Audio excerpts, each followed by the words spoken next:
Минометная поддержка за нас. Минусанул! Третья точка!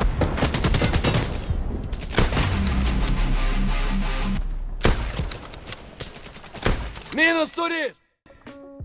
There are literally hundreds of free-to-play games comes and go every single year, especially first-person shooters. But some of the free-to-play games have really went under a lot of people's radar, and nowadays nobody talking about them. So today we're gonna taking a look at a game that I personally think is a pretty underrated free-to-play FPS on Steam, and unfortunately haven't really reached its full potential, which is a game called Hired Ops. I don't know how many of you guys actually played this game before. Initially it was released as a paid game, but they ended up releasing the game as a free-to-play title back in 2021, I would say. But unfortunately it wasn't a game that a lot of people interested in back in the day. I actually covered this game multiple times in my channel. The last time I checked out the game, which is about 2 years ago, and back in that time the game had around 500 daily concurrent players. But unfortunately nowadays the concurrent player numbers are even more lower, nowadays hovering around 300 daily concurrent players, which is pretty low, but you can still find matches, you can still play all the game modes, and it is completely free to play. You can go ahead and download the game on Steam. You might already heard about a popular browser game back in the day called Contract Wars. The game was so popular back in the day, and they ended up developing that as a standalone title, and it ultimately ended up becoming Hired Ops. But you already might recognize that this game has a lot of similarities, especially when it comes to gunplay, animation, and also some of the map assets that they use in the game are very similar to the extremely popular extraction first-person shooter Escape from Tarkov. That is no surprise because Hired Ops was kind of the foundation for developing EFT. But Hired Ops was actually not as deep or realistic as Escape from Tarkov. It's sitting on a very nice middle ground between an arcade first-person shooter and somewhat of a semi-realistic tactical first-person shooter. Alright, before moving on to anything, I just want to answer the question whether it's playable on your low-end PC or laptop. Yes, according to the menu system requirement, it's technically playable on a low-end PC, but I wouldn't say it's totally playable even with the most low-end PCs like a dual-core CPU, 4 gigs of RAM, and some Intel HD graphics. It's not gonna be enough to play the game. You need to have some sort of a dedicated graphics card with some at least 1 gigs of VRAM that support DirectX 11 to play the game. So definitely keep that in mind, especially if you are playing around with a low-end PC or laptop. As I previously mentioned guys, currently the player numbers are pretty low, and I remember checking out the game a couple of years ago. It took me about 3-4 minutes to get into a game, which is quite annoying, but nowadays it's only take you about less than 10 seconds to jump into a game, which is quite surprising, and that is only possible with the integration of AI soldiers or bots into the game, which is kind of a controversial topic among the small community who play the game. Some people like myself have no issues adding bots to the game because it's kind of convenient, especially for the new players to jump into the game, and also nobody likes to wait 3-4 minutes to queue up for a game, and also adding bots is a pretty common practice in most of the free-to-play games nowadays. But for all the veteran players who play this game for a very long time, I can understand the fact that they don't like adding bots to the game. It's kind of breaks the gameplay loop, makes the game a bit more less realistic, I would say. But you can clearly see the benefit, especially when it comes to matchmaking. If you just queue up for a random game, it only takes you less than 10 seconds to jump into a game, which is very much convenient in my opinion. But at the same time, I've seen a lot of people complaining, especially on the Steam reviews. These bots are kind of OP and they have like inhuman aimbots. Sometimes they just kill you instantly, which is something that I have to agree upon, but I don't think it's that much of a bigger issue. There's a much bigger issue with the game, which is cheaters. But fortunately, I don't think I have encountered a single cheater during my playtime. But there is another issue that a lot of people complaining about the game right now. When we're talking about game modes, there is actually great variety of fun game modes, which kind of gives you a balanced experience between a tactical shooter and a Call of Duty like experience. And this will include solo deathmatch, team deathmatch, tactical conquest, which is basically capture the point kind of a game mode, and also definitely my favorite, team gun game and solo gun game. There are a couple of other game modes that require you to play more and level up in order to jump in, and also there is a great variety when it comes to map. I think there are a total of 13 different maps, and they're all very well detailed and good layout that ideal for the game modes that you play, and sometimes it's definitely feel like you're playing kind of a free-to-play version of Escape from Tarkov. There is actually class system in the game, including 4 different classes, including Assault, Destroyer, Sniper, and Recon. And Assault class is basically let you play with different assault rifles, and Destroyer class is mainly use a lot of the machine guns and heavy guns, and the Sniper class is pretty self-explanatory, and the Recon class let you play with submachine guns. And there is actually a great variety when it comes to weapons, and most of them can be unlocked just by playing the game and earning the most common in-game credits, which is basically called credits. And you can play the game, earn XP, unlock different attachments, and you can customize customize them to whatever you like. And also some of the other powerful weapons can be unlocked with a premium in-game credit called war tokens. You can just earn them by completing the in-game contracts, or you can just also use real money to buy them, which is makes the game a bit more pay to win, but most of the microtransactions are a lot better compared to some of the other free-to-play games on the market. And also another very unique feature that I found in the game is an in-game shop, which let you buy different items while you are in the game, like healing items, headgear, different grenade types like smoke grenades, incendiary grenades. Also, you can use in-game credits to buy different special items, and you can earn this credit just doing well in the game, getting more kills, capturing points, or even when you die you will earn credits, which is actually a very nice feature in my opinion, and also let you a bit more powerful next time you're spawning into the game. Overall, I would say it's a very solid free-to-play first-person shooter that not a lot of people talking about nowadays, but I think it's still worth checking out, especially if you're just looking for some classic first-person shooter experience that you won't find in some of the most modern day titles. And in terms of visual, the game looks so realistic, especially when you're just scoping in through a sniper scope. It is just like Escape from Tarkov. And other than that, the game modes are really fun to play, solid gunplay, great animations and visuals. And just like in any other free-to-play game, the game had issues with having a low player count, cheaters, and also adding bots into the game, which you may or may not a fan of, but I still think the game is worth checking out. And if you haven't played the game yet, I recommend you guys to give it a try. As I previously mentioned guys, the system requirements are very much acceptable, and also the download size is around 12 gigs, which is also pretty decent in my opinion, and it's also completely free to play on Steam. Well, that's pretty much wrap up today's video guys. I hope you guys enjoyed the video and found this video helpful, and if it does, don't forget to go ahead and drop a like on the video and also subscribe to the channel, because we cover tons of free to play games like this. And I'm gonna leave you guys with some gameplay. Enjoyed it, and I will catch you guys soon in my next video.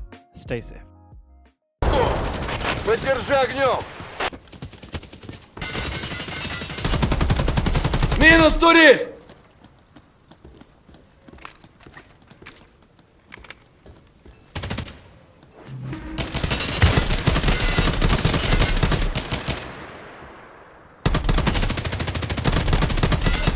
Завалил его!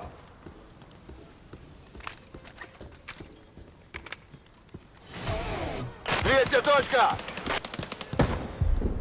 Поддержи огнем! Минус один! Захватываем точку. Захватываем точку. Захватываем точку. Вот падла! Быстро! На вторую! Завалил его! Цель уничтожена! Минус турист! Поддержи огнем! Взяли вторую точку! Поддержи огнем! Минус один! Быстрее! Все на 3! Берем точку! Контакт! Минус турист! Да! 3! Берем точку! Минус турист!